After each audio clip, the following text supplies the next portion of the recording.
न्यायपालिका, मीडिया, संसद, ये राजनीतिक दल जिसका हम भाग हैं, विपक्षी दल, सत्ता पक्ष के जो नेता हैं, वो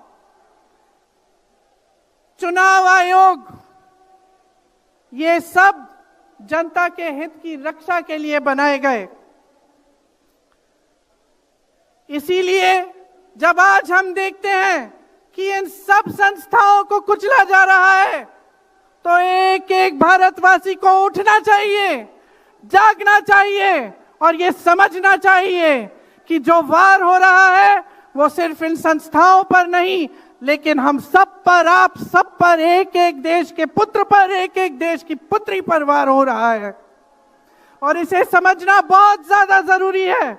आज न्यायपालिका दबाव में है। सारी मीडिया, मेरे भाई बहन मीडिया के जो यहां खड़े हैं, बेचारे मजबूर हैं।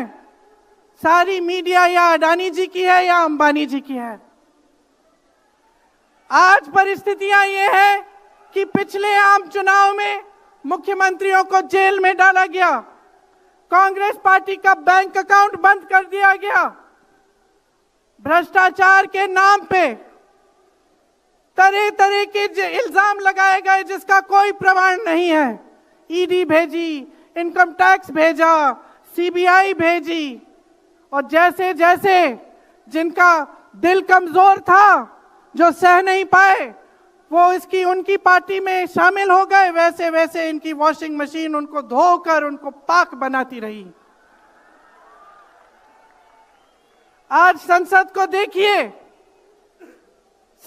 देखिए, मुश्किल से एक सत्र में दो बहस होती हैं।